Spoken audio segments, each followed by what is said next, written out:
I know folks will continue to file in, but recording is going.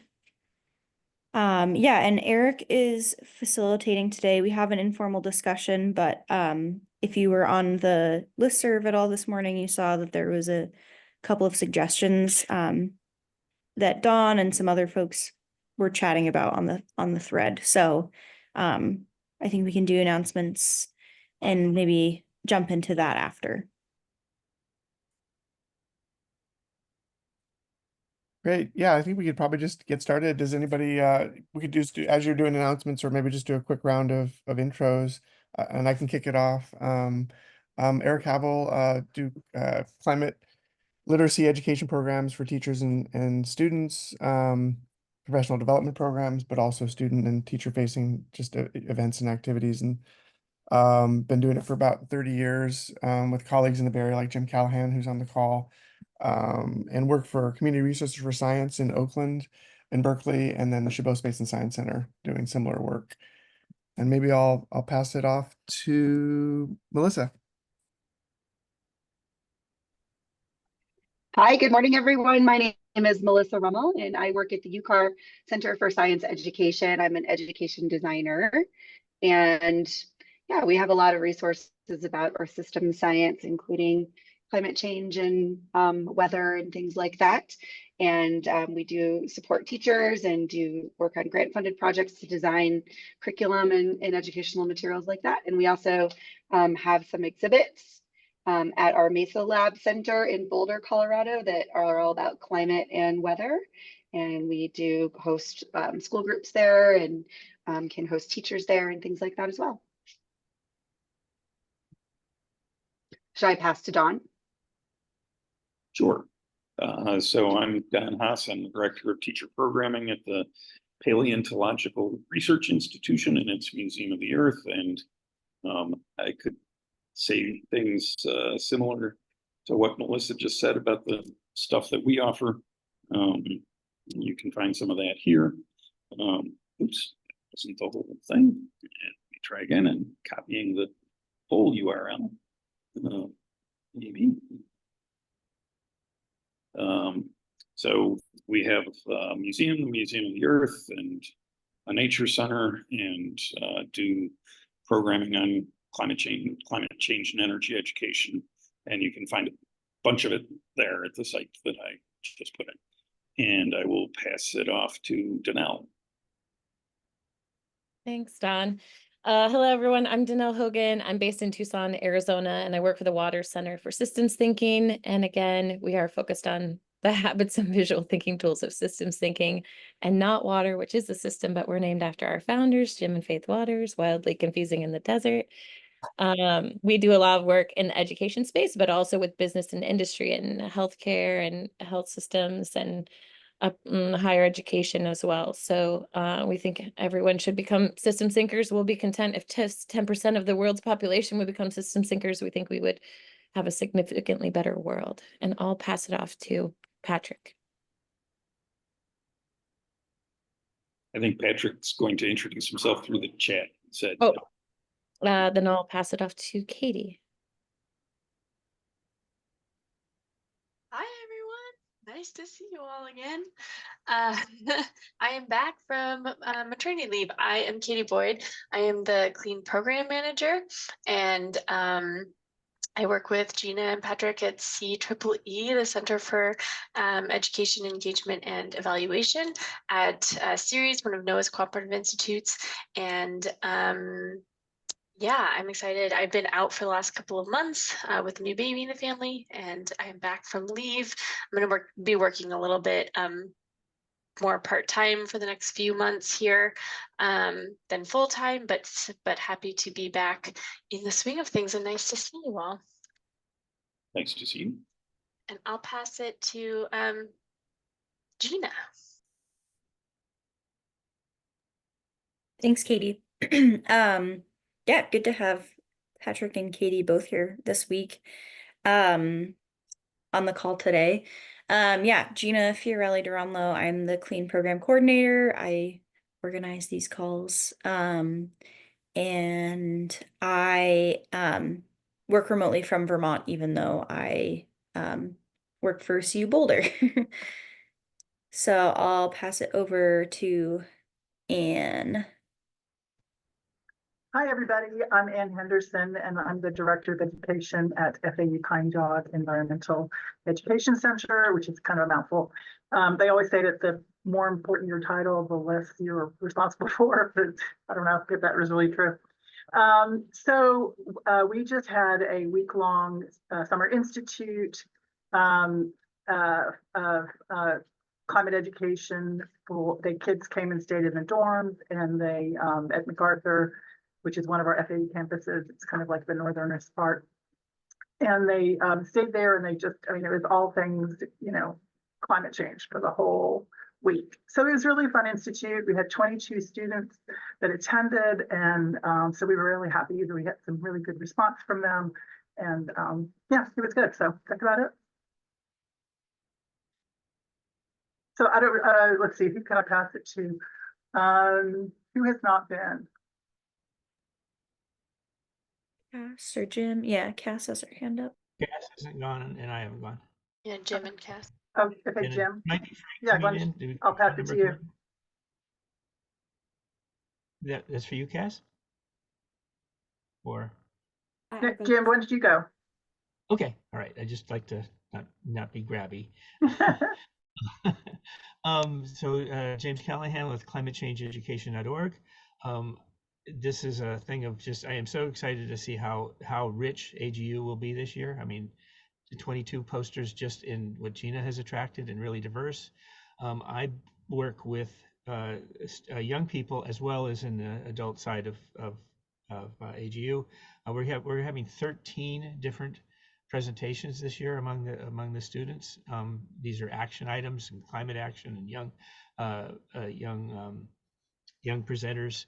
So many of them are going to meet you. I mean, the majority of the people in here are being represented and probably will be at the AGU. So on that, but working with young people, and I guess one way to put it is we who are a little older and are connected and have our reputation and have our degrees and all that stuff, the doors are open for us, and the doors are open to young people, especially young people of color.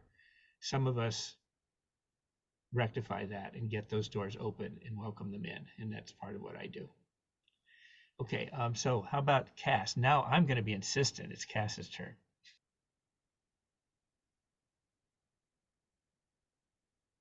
Hi, sorry, I had it on the mute. I'm Cass Miller. I am education program coordinator with Our Climate Our Future.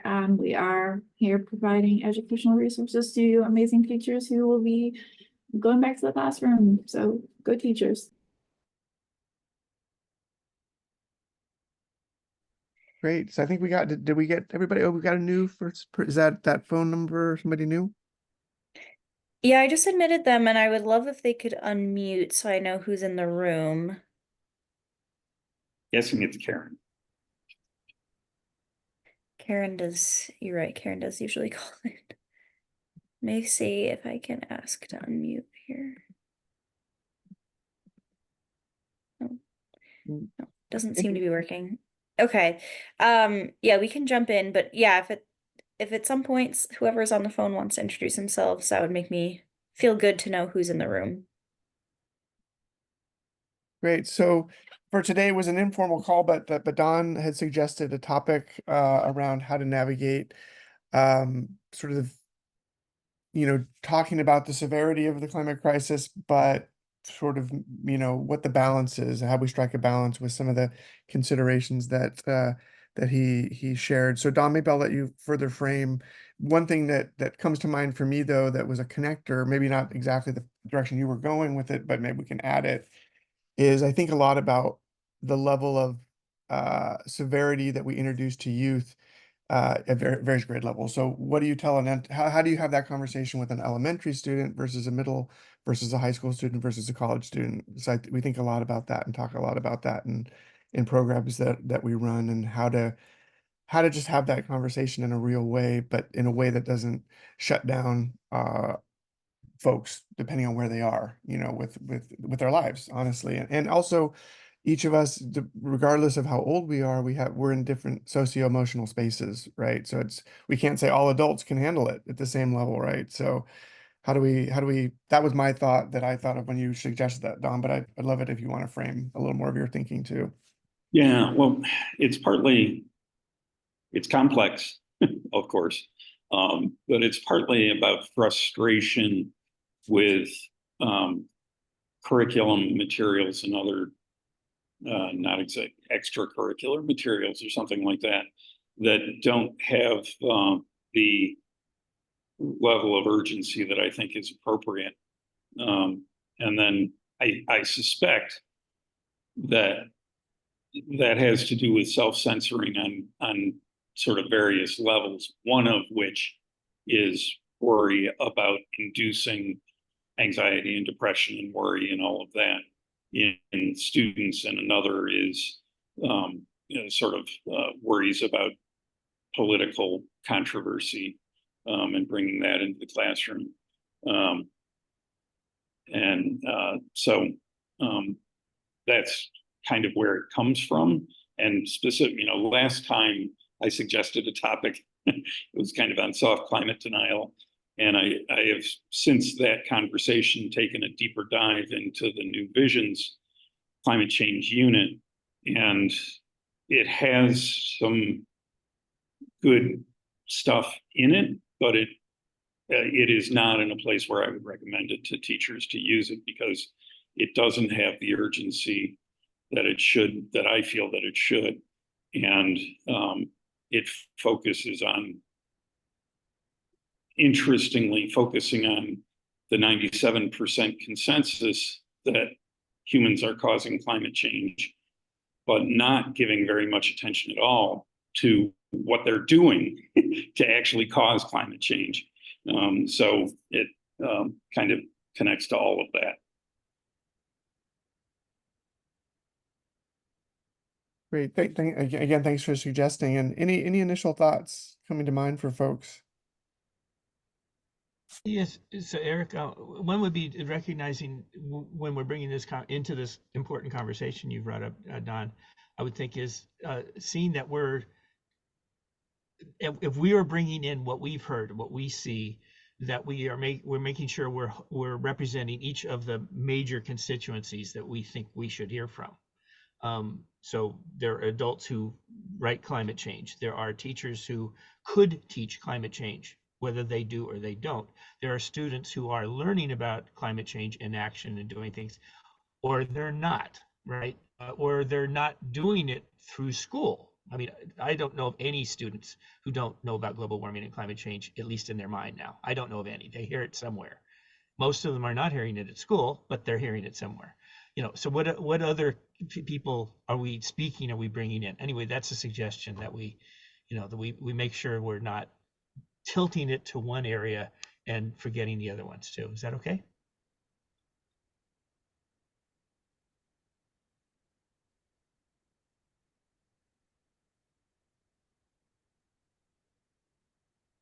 I'm using my wait time.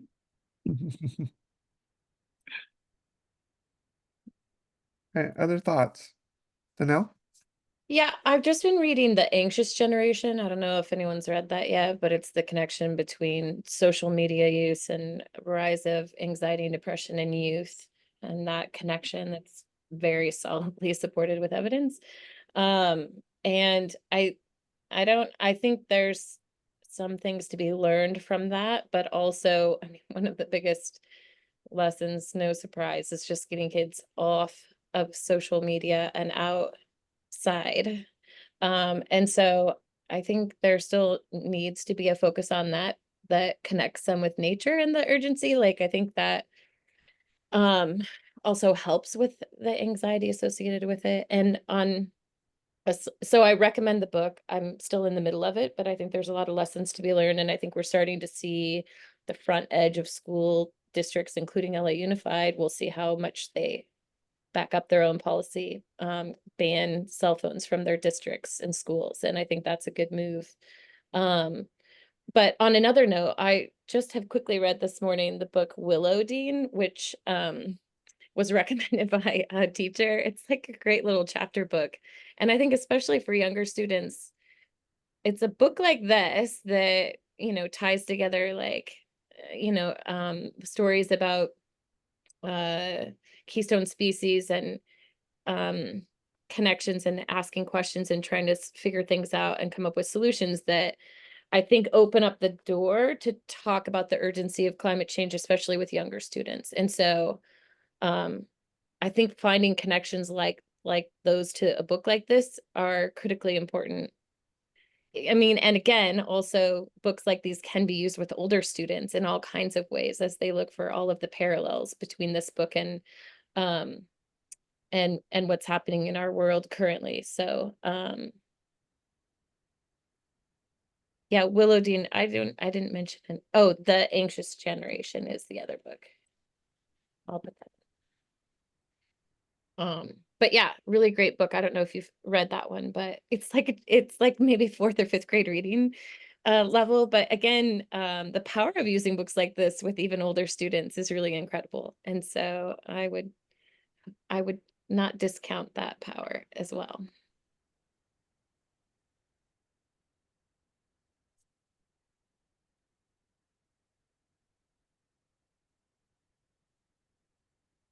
And I know we've talked about the power of technology and social media and being on our phones and all of that and how incredible of a tool they are. And yet, in some ways, especially post-COVID with our young folks, especially, I see it in my nephew in particular. He's just facing his phone all the time and has a hard time socializing and just being with people. And then, he grew up going to a cabin up near Lake Tahoe in here in California. And he went to school at Santa Cruz. Those of you that know Santa Cruz know it's campus with redwood forest in it. It's within a redwood forest essentially. But I feel even with all that exposure, he doesn't fully appreciate the natural environment, as a young person. And it makes me a little sad, honestly, because he's such a great person. And he's trying to figure out his career. He just got out of college. And those social skills are so important when we're interviewing and we're trying to figure out where we're going next. And again, that exposure to nature that his family gave him, and I'm hoping, he's not even 25 yet, right? That he'll turn, something will click for him. I know, like, I didn't get fully baked until I was in the mid-20s, is where I was going. So I'm hopeful that all of those things will be foundational to him in the direction that he goes, regardless of whether, I don't think he's going to be an environmental educator like me, but that being said, the idea of, like you were sharing, Danelle, appreciating nature, being part of nature, the exposures that he had, and sometimes it feels like it's a competition with technology and just being in our phones. And then, yeah, and I'll stop there. But again, curious about other folks' experiences, thoughts around this.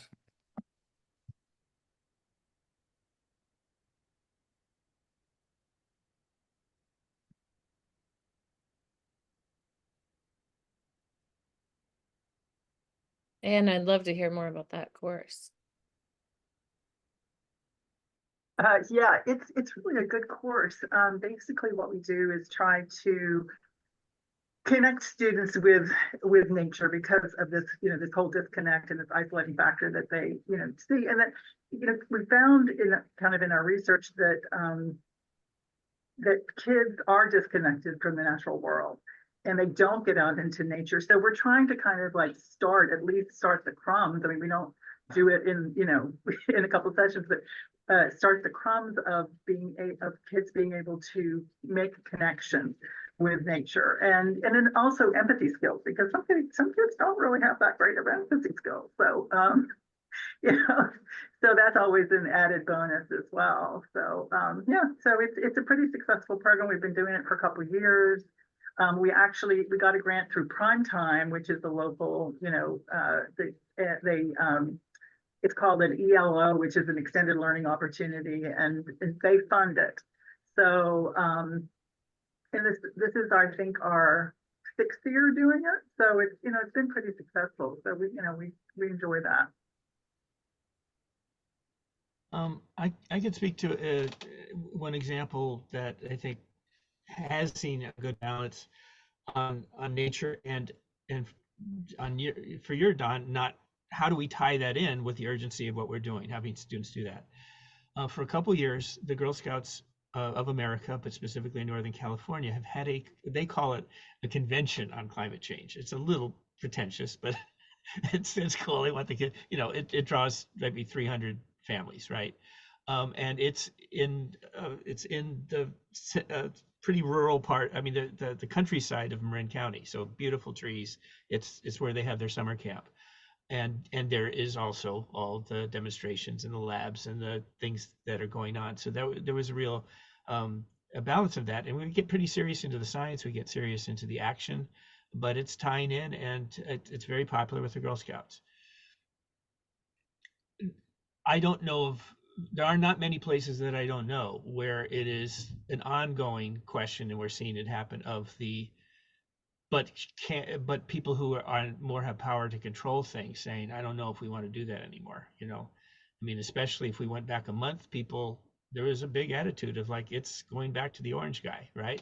And we're going to have an administration where Noah's job is to not teach climate change, or anybody who wants to might not be working there, right? I mean, all and the thing with the teachers. So for instance, I don't think that the Girl Scouts are going to have that conference this year, because people, when is they laid off the person who really instigated it and things. But I'm seeing that in some of our best schools is it's going toward the curriculum that has been advanced. It's not clean curriculum. It's not need curriculum. It's all kinds of different curriculum that is basically designed. How do you say that you're teaching climate change and you're not teaching climate change? You're going to spend all the time on climate and weather. You're going to talk about what's climate and where does it come from, apart from what humans do, or maybe a little bit, all on weather, then a tiny bit on climate. It's designed to just suck all the air out of the room and do that. And we see that happening a lot. So, I mean, there's the question of, it is an ongoing thing among schools and districts, and the districts I talk to, I get to talk to teachers, I get to talk to districts, is, yeah, we have a policy that we teach climate change. And Eric, we're talking about the districts that you and I work with, and I talk with them, and it's basically all it takes is one, and they're saying all it takes is one parent saying they don't want it and they won't do it. So I mean, it is like so scared of anything that's pushing, when these are districts where the vast majority of the parents think climate change is real and want their kids doing it, but they still, you ask, so who is the teacher that's teaching in your class? And they don't have an answer. Well, come on in where we're teaching it in the room next door, and you'll meet some of those teachers, right? The district doesn't even know what their teachers are doing. Anyway, just the kind of thing of, this is real stuff going on in pretty heavy ways at each level in the school system.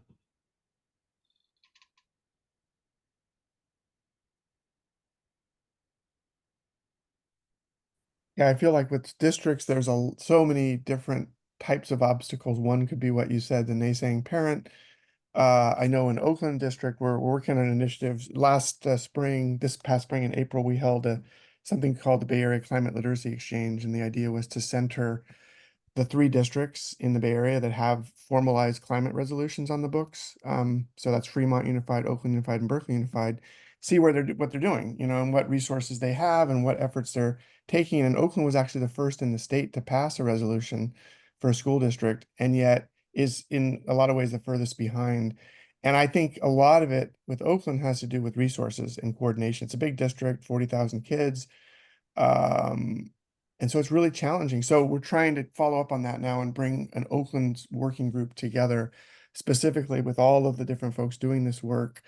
And they're not even talking to each other. There's not a platform. There's not the resources. Berkeley's resolution was different in that it was also paired with actual monetary resources that enabled them to hire. So, and now with California passing a new Senate bill, it's SB 285 at the state level. The idea is that climate change has to be taught in K-12 science, basically. And yet, as Jim is reflecting, it's not, and teachers are starting to really reach out though with this. So at least you've got the top saying this is a mandate, the groundswell of interest. So my hope is that there's a pairing, but then maybe to bring it back to the topic of focus, if one of these concerns is it's not appropriate to be teaching this at certain levels, I think figuring out how to push back on that a little bit, or figuring out how to say, for me, with the K-5 space in particular, it's about amplifying the good work that students are doing, working outdoors, working in the school garden, doing the recycling, advocating for change.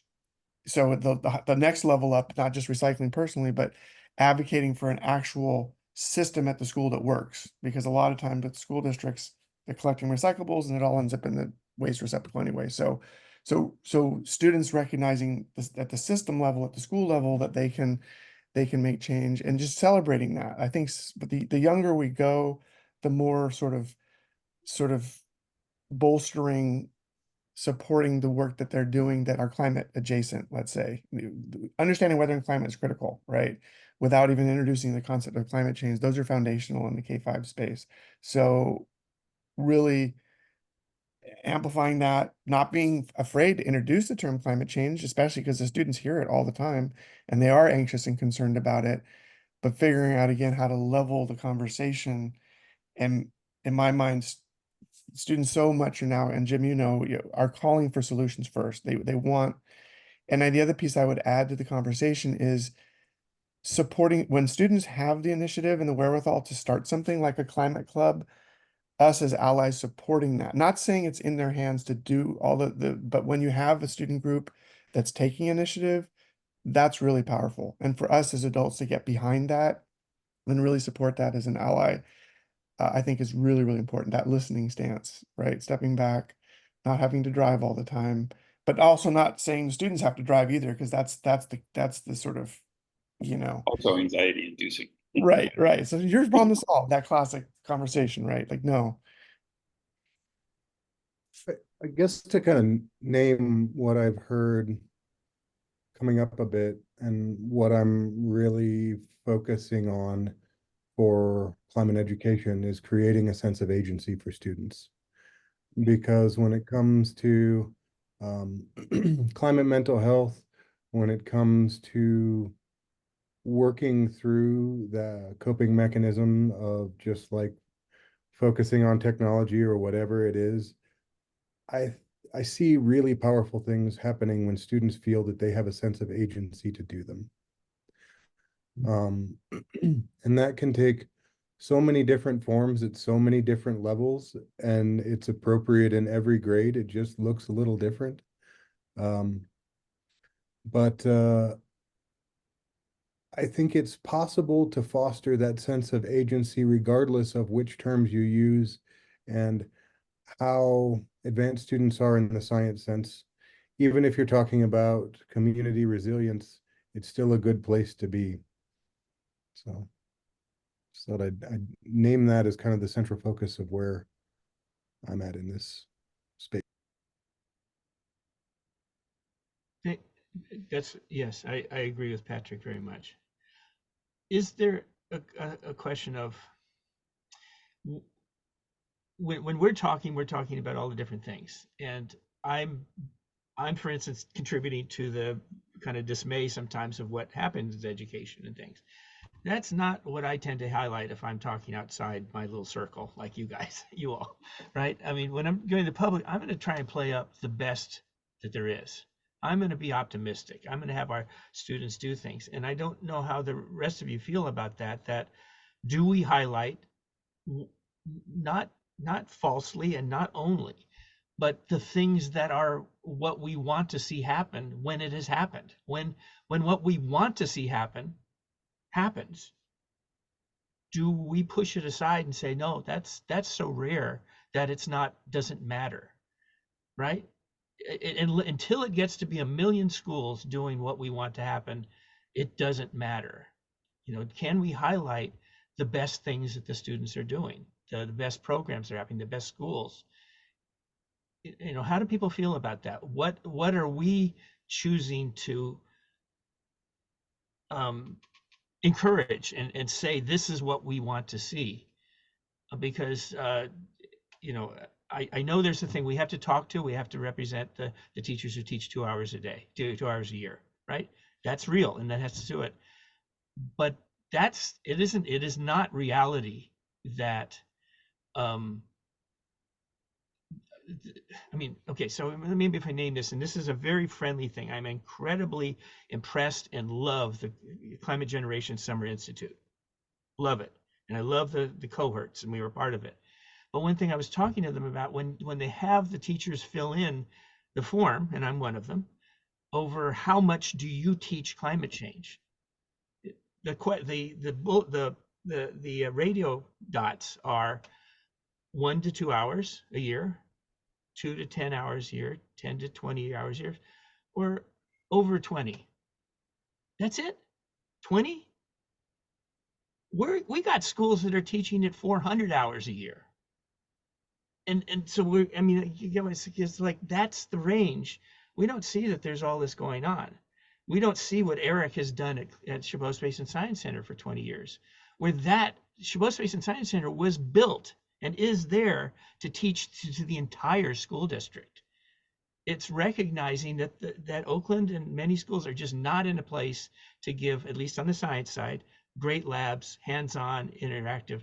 But the schools came up to be with Eric to do climate change, and that turned it around.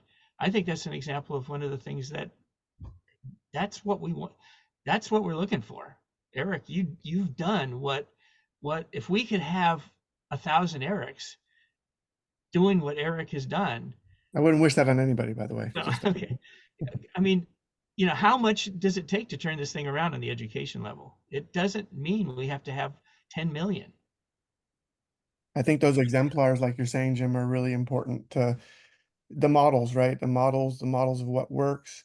I wanted to make space also just for maybe Cass and Karen, Melissa, if you had any thoughts or just anything that comes to mind, and no pressure, but just sort of leaving space for you all to add any thoughts.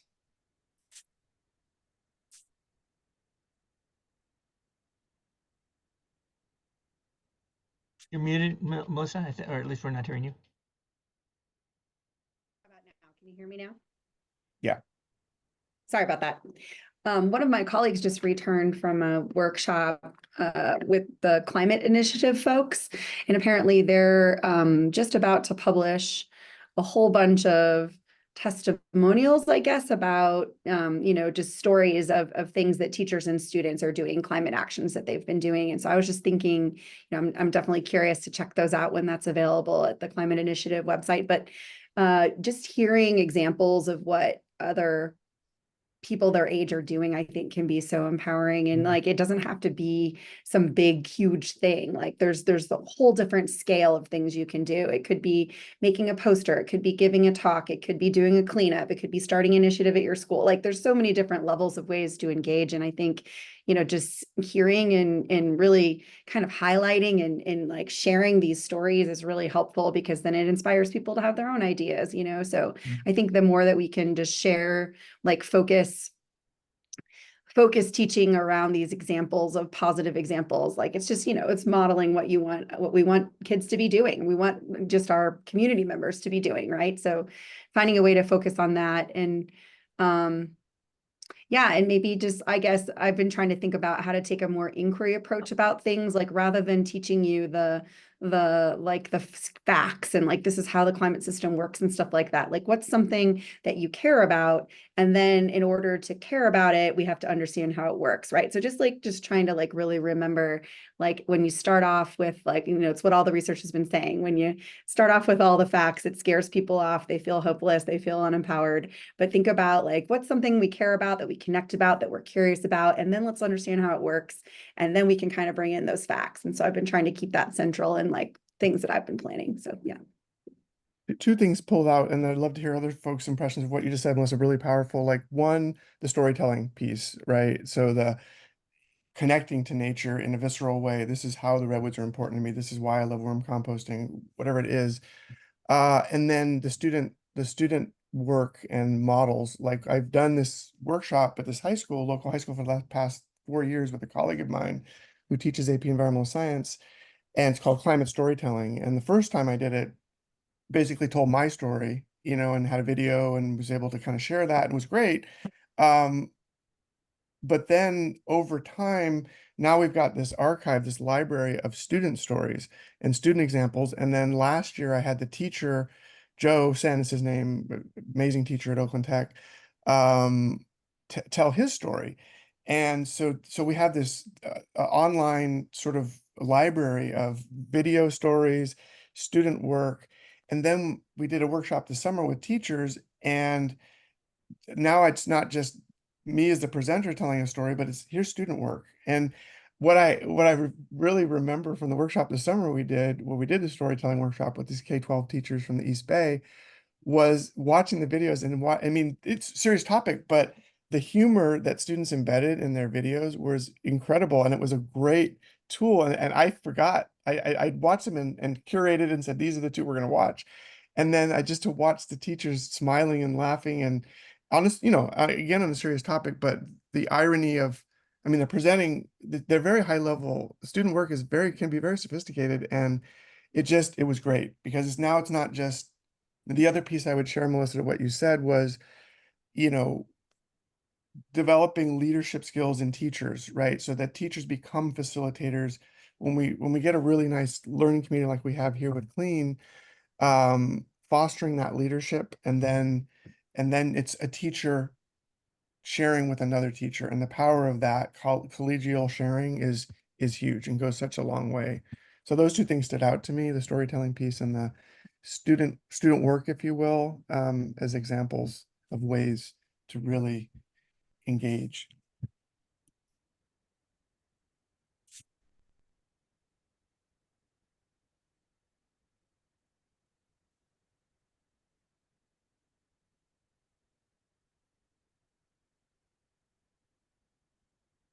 Along those lines, Eric, I think one way we can be of service to the educators that we work with is in co-presenting with them at like the state conferences and things like that.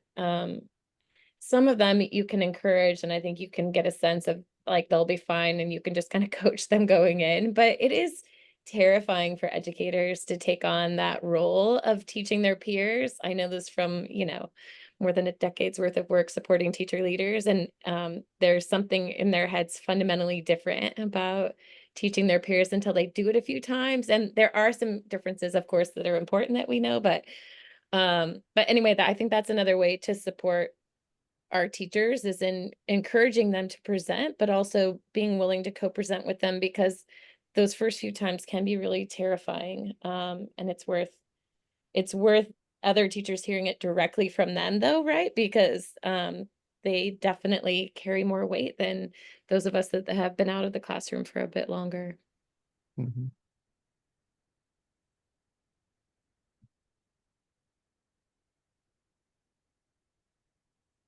Yeah, I agree. I find the best collaborations are we have a diversity of backgrounds and like you're saying, co-presenting, because some of our organizations bring so many rich resources to the conversation, but if we're not actively in the classroom, we don't always know everything that they have to deal with, right? I mean, it's the constant, I don't have bandwidth to add another thing, but as we know, there's so many ways to surmount that. Climate change doesn't have to be an either or topic, proposition. It can be, let's embed this in all of the disciplines, and let's just show a path, suggest a path, model a path that hopefully makes it accessible and not daunting and overwhelming. And outside of the science space, right? Like I'm co-presenting with one of our teachers at the economics education workshop on tragedy of the commons. And, I mean, that's a climate story every time over, right? So anyway, yeah. Mm-hmm. Agreed.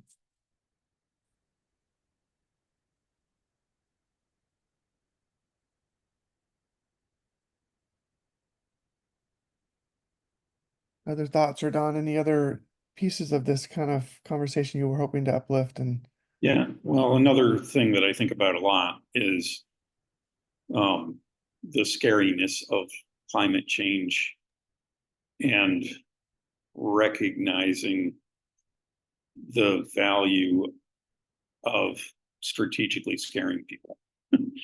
And I think that if people aren't scared, they're generally not going to act. So a trick is to find the right level of scare so that You don't push them over the edge in terms of mental health, but you push them far enough to act. And my favorite example of that is Ronald Reagan watching The Day After, the made-for-TV movie that had the most, still holds the record for most people watching a made-for-TV movie of like 63 million Americans in 1983 or thereabouts, something like that. And that is on nuclear war. And he watched it before it was aired and went home and wrote in his diary that he had to do whatever he could to stop us from ever having a nuclear war. The Reagan reversal, I have recently learned that was called. And it was inspired, at least in part, by Reagan having the shit scared out of him. And I think that is a really interesting anecdote from history that we ought to pay attention to. But again, be thoughtful about how to do that. Don, that couldn't agree more. I think when we're looking for historical examples and places to listen to, if I go back in my history, when I was a student at Cal, Berkeley, which is behind me with the climate strikes, that had a big effect of why I ended up being a climate educator, is because I was lucky enough to hook up with, I played a minor role, I'm just an undergraduate at the time, but with Carl Sagan and the people who came up with TAPS, who basically, TAPS is a short for the names of the scientists of the nuclear winter. And it was that part of the audience has to be the general public with the videos and the movies, and part of the office has to be Gorbachev and Reagan and their people. You know, that happens of it. And I think there's a thing of, we all need to know that, I don't know of anybody who cannot say this among us, that we're a piece of the puzzle. Each of us does something, some part of it, and it doesn't make any sense what we're doing if we don't recognize that we have to connect and work with some that are very close to us, so that we snap together. But then there's others that are more extended, and we all come together to do that, and not try to do everything, right? So I mean, I agree that we need the media and the things that scare. This is serious stuff. It doesn't happen as fast as an all-out nuclear war, but the devastation ultimately is on a similar par with all-out nuclear war, and very similar in the whole. I mean, if you look at the same scientists who did climate change, a lot of them, like Stephen Schneider and Carl Sagan, actually had been doing nuclear winter before that, right? But then there are those of us who will utilize that, but it's inappropriate for us to do it, or it's not my job to scare people. But I will say, at the climate strike, which again, that was at Cal, when middle school students got up and spoke, and they got the biggest cheers at our climate strike at UC Berkeley. The kids were constantly saying, we're all going to die. You know, we don't want to die. We want to have a home. I mean, they were scared, and they were conveying to the crowd that they were scared. The school, every year when we start a new batch of students in our full year classes, I always ask them what they think and what they're hearing. And generally they'll say, we're all going to die. There is no, among the young people, when they hear outside of school, they get a full, this is, it's, humanity is going to go extinct, which I think that's not likely to happen, but I'm not going to kind of correct them when they say that, but it's then they learn that we can do something about it. We're the only, at one point, we're the only school that is talking about this in an open way, and we're doing something about it. How does that make you feel that you're at the school that is not waiting around and not listening? We just doing it as independent school, doing an elective, we're going to do this. And then there's another school and another school and another school inspired by us. The other schools that I teach at learned from our school, the first school, right? I mean, it just went, right? So does that seem right though? I mean, maybe it is, how do we work with those that are working on to scare people to wet their pants, right? I'm not seeing any lack of fear or anxiety amongst the youth at the moment. I'm gonna put that out there. So I don't think that that's a tactic that I would choose to engage, really K through college. And specifically, thinking about the United States with that comment. But for me, it's more about thinking of impacts in place so that it's meaningful, because those vague existential fears are what cause apathy and inaction. And thinking more along the lines of what will climate look like in my community? So how can we navigate it? I feel like is more meaningful. And sometimes that can be scary in its way because there are some major community impacts that are going to happen. But at least it's grounded in a way that it makes sense more than we're all going to die. So I think place is pretty important in this context. Yeah, I think it's really important to recognize that students, pretty much across the grade span, at least from upper elementary on up, are likely to come to you with climate anxiety. And part of that is because they know it's out there, they know it's big, but they haven't been taught anything about it in school. So they know to be scared, but they don't know exactly of what, and they don't know what they can do about it.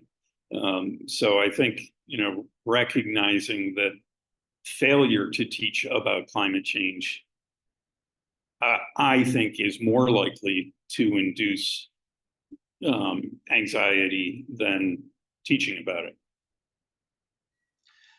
Yes, and Don, how do you feel about this one? I could say again, I know certain schools very well, and we have more than one teacher teaching climate change, and we don't all agree on how it should be taught, right? There's different things. So some of my students, it's very common, will have gone through another teacher's way of teaching things because the ones that used to do it left. There's a whole lot going on. And when we bring up what do you think about climate change and how do you feel and what's going to happen and what we do about it, these are teenagers and they don't like to talk to adults. They're not used to talking to adults and they don't think adults listen. And they basically got the message that we're going to teach climate change here and we're going to make it, and we're just going to be climate and weather. It's going to be la, la, la, la, la. It's going to be boring. Not really going to look at it. And so they've already made up their mind that the adults aren't listening, so I'm not going to tell them what I think. Once they got talking, we're all going to die.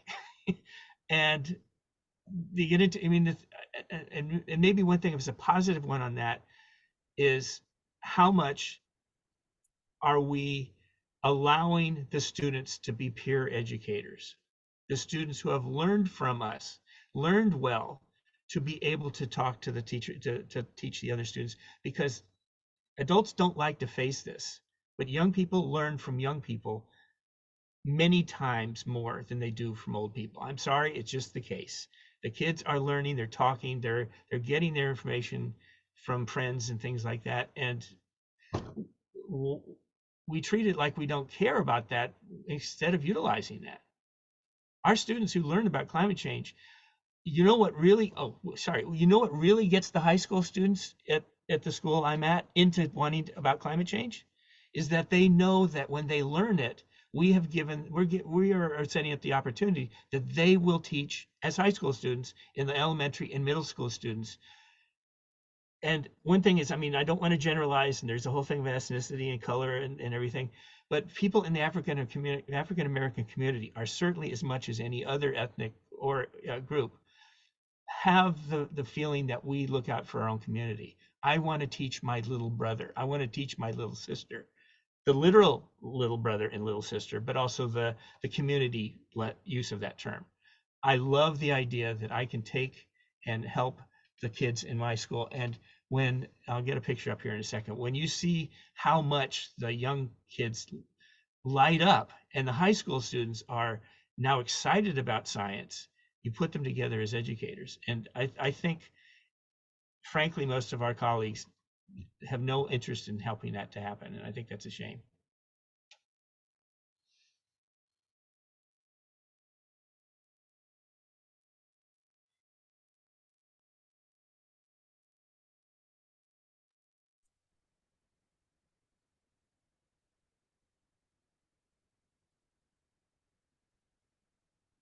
Curious if there's any other like go-tos or exemplars out there of kind of educators or technique strategies, things that you've experienced that you've really kind of appreciated. Anything that folks would want to share along those lines. I appreciate all of the book resources too, and I think a lot of these connectors are really helpful to kind of help us build understanding. Yeah, and I've almost certainly said this before in other calls, but haven't said it yet today, is that teaching scale and understanding the scale of things is really important and kind of hard to do because we're not programmed for understanding that. And I have found, you know, my 2x4, which is in my profile pic there, and that's an 8-foot 2x4 that I have, because an 8-foot 2x4 has about the same amount of carbon in it as a gallon of gas. So if you want to take carbon back out of the atmosphere for the gallon of gas you burn, the gallons of gas you burn, you need to grow a 2x4's worth of wood for every gallon. And in 2023, we burned 374 million gallons of gas a day in the US, more than a gallon per person per day. And we are not growing that many 2x4s. So, you know, thinking through the scale of things is, I think, just hugely important.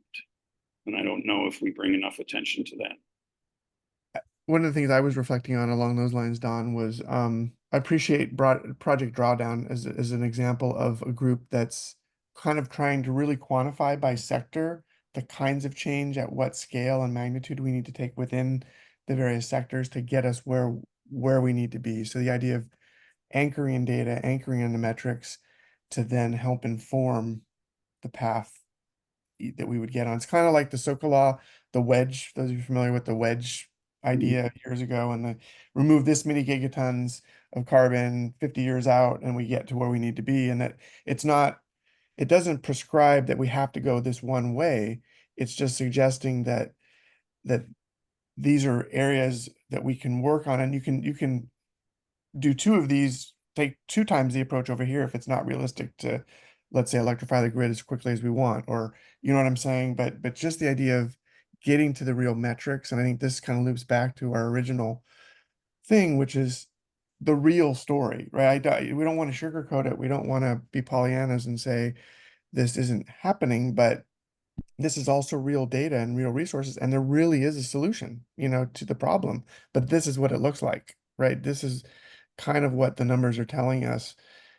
And that's me as a math and science guy too. Again, I don't want to only hold there for many of us. You were mentioning, Danelle, the power of getting outside the discipline of science, and I think that is huge. And there's so much to be said there.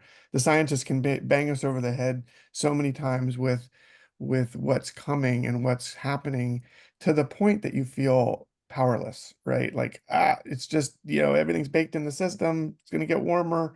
What do I do? And shut down, then that ensues shutdown. But I think there's being in the moment, making the connectors, the storytelling, the richness of bringing in all disciplines, and that's what I really appreciate about environmental justice, that the umbrella of that, and then what's emerging there. And that might be a nice follow-on topic, Gina, for, you know, just talking about the power of centering culture and who just the idea of building empathy for communities that are more vulnerable to us. That whole conversation, I think, has enriched this space so much in the last, what's happening in that space is huge. And I think it really, and it's one of those, it's its own wedge, you know, it's its own, if we're engaging different people in this conversation, that's what we need to do. It's an all-in kind of a thing. Other last thoughts? I know we're coming up on the hour. Just say one new one that we have to pay attention to is that carbon footprint of AI. Like people, the numbers on this are really terrifying. And as it grows, it's just going to continue to get worse. So I think having students think about this, you know, technology and how you would regulate it so that the footprint is somewhat like contained in some way is going to be critical to conversations about policy heading forward too. Otherwise, the server farms are going to take over.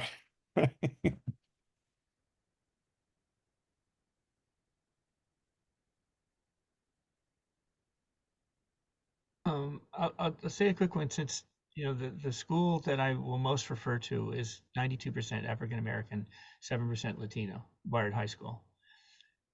It is essential. I mean, I just want to make it this way. If we know we have to first address if the students don't feel that they have any power to do anything.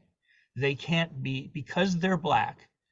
They've already got the message by high school. Because they're Black, they're supposed to believe that they can't do anything in science. They can't do anything in communications. They can't be a teacher. They can do sports. They can do military. They can do entertainment. But the other fields are not theirs. And until we make it real that you can do something specifically around climate change as an educator, as a scientist, as an engineer, as a lobbyist, if you want to go that way, right? And make it real that they're getting experience in it. Now they see that they can do something. Otherwise, we can do something about climate change, but not you, you're Black. That is a very real barrier. And it's also exciting once that wall comes down, look out. Look out who's might be president now, right? Things might change.